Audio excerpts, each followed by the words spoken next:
The senator from Vermont. Mr. President, I rise today to oppose the nomination of Judge Neil Gorsuch to the Supreme Court of the United States. After meeting with Judge Gorsuch and having a long and pleasant conversation, after hearing his testimony before the Judiciary Committee, and after carefully reviewing his record, I have concluded that I cannot support a man with his views for a lifetime seat on the Supreme Court. The Supreme Court is the most important judicial body in this country. The decisions that it reaches, even on a 5-4 vote, have a profound impact on all Americans, on our environment, and on our way of life. As we decide this week as to how we are going to cast our votes regarding Judge Gorsuch, it is important to understand how that vote for Judge Gorsuch, for or against him, will impact the lives of the people of our country. Let me give you just a few examples as to what is at stake. 7 years ago, in a 5-4 decision, the Supreme Court ruled in a case called Citizens United. And in that case, by a 5-4 decision, the court said that billionaires and corporations could spend as much money as they wanted on the political process. This decision, as all Americans know, opened the floodgates of corporate money, of money from the billionaire class, such that the wealthiest people in our country today can now elect candidates who represent their interests and not the interests of ordinary Americans. That decision, Citizens United, is undermining American democracy and, in my view, is moving us toward an oligarchic form of society in which a handful of the wealthiest people in this country, the Koch brothers and others, now have the power not only to control our economy, but our political life as well. In my view, Citizens United must be overturned, and we must move back to a nation where our political system is based on one person, one vote, not on the ability of billionaires to buy elections. Based on my conversation with Judge Gorsuch and a review of his record, do I believe that he will vote to overturn Citizens United? Absolutely not.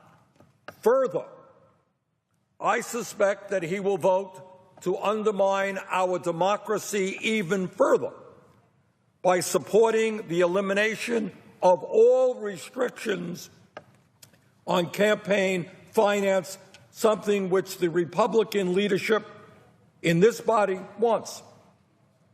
What the Republican leadership is striving towards is eliminating all campaign finance restrictions such that billionaires can say to somebody, I'm going to give you $500 million to run for the U.S. Senate from California, and you work for me. No independent expenditures.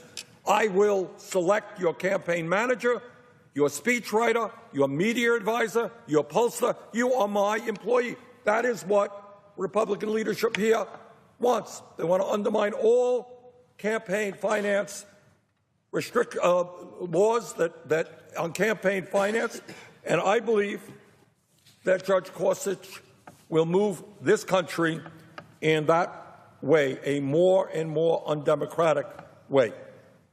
Further, when we talk about the political process, it's important to point out that in 2013, again, By a 5-4 vote, the Supreme Court gutted the 1965 historic Voting Rights Act, a law which was passed to combat racial discrimination in voting in a number of states. What the court said, finally, is that in the United States you have the right to vote no matter what the color of your skin is. An historic step forward in making this country the kind of country that it must become.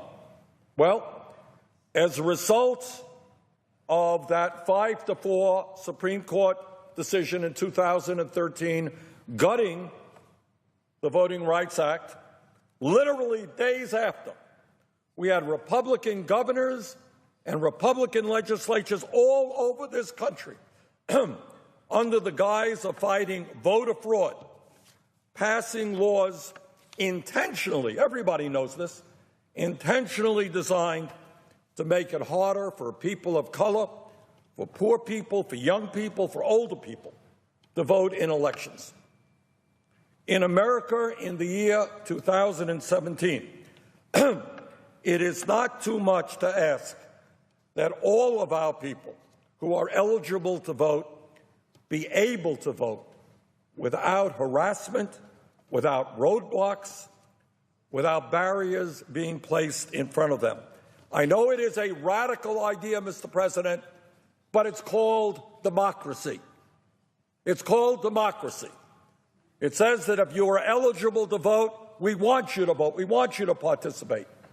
It says that in America, when we have one of the lowest voter turnout rates of any major country on earth, we want more people to be participating in the political process, not fewer people. Mr. President, there is nothing that I have seen in Judge Gorsuch's record or in his recent statements to suggest to me that he is prepared to overturn this disastrous decision on the Voting Rights Act. Mr. President, in 1973, as we all know, the Supreme Court decided Roe versus Wade and declared that women have a constitutional right to control their own bodies. That decision has been subsequently affirmed by multiple cases as recently as last June. In his confirmation hearings, Judge Gorsuch refused to state if he believed Roe v. Wade was good law and should be upheld. Based on his statements and general philosophy, I believe there is a strong likelihood that Judge Gorsuch would vote to overturn Roe v. Wade and deny the women of this country the constitutional right to control their own bodies. This would be an outrage, and I do not want to be a party to allowing that to happen. In addition, under Chief Justice John Roberts, the Supreme Court has time and time again voted in support of corporate interests and against the needs of the working people of our country. After reviewing Judge Gorsuch's record, I believe that he will continue that trend. In a case called Trans Am Trucking, Judge Gorsuch argued that a trucker was properly fired by his employer for abandoning his cargo at the side of the road after his truck broke down and he nearly froze to death waiting for help. Judge Gorsuch literally believed that this man should have had to choose between his life and his job, and by choosing his life, not freezing to death, he deserved to lose his job.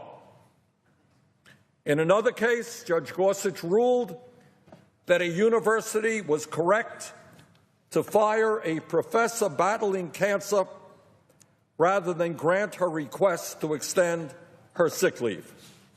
I find these decisions troubling. At a time of massive income and wealth inequality, when so many working people throughout this country feel powerless at the hands of the wealthy and the powerful and their employers, we need a Supreme Court justice who will protect workers' rights and not just worry about corporate profits. I fear very much that Judge Gorsuch is not that person.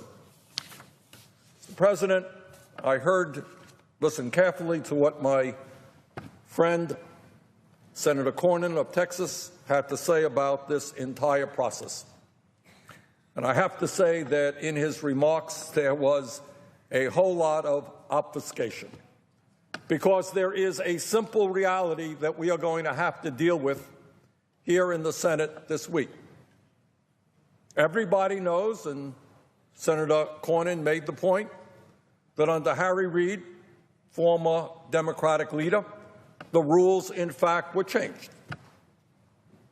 And they were changed because of an unprecedented level of Republican obstructionism, making it impossible for President Obama to get almost any of his nominees appointed. But let us not forget that in the midst of that controversial decision, and it was a controversial decision, the Democratic leader had the power to also say that we will waive the 60-vote rule regarding Supreme Court nominees. Democrats had the power, and they chose not to exercise that power in ending that rule, although, of course, they could have done that. And I think the reason is that the Democratic leadership appropriately and correctly believed that on an issue of such magnitude, the appointment of a Supreme Court justice, it is important that there be bipartisan support. But right now, it appears that the Republican leadership is going to do what the Democratic leadership did not do, and that is waive that rule and get their judge appointed with 51 votes. So I would suggest to the Republican leader that instead of trying to push this nominee through with 50-some-odd votes, it might make more sense that rather than changing the rule, change the nominee and bring forth somebody who, in fact, can get 60 votes. And with that, Mr. President, I would yield the floor.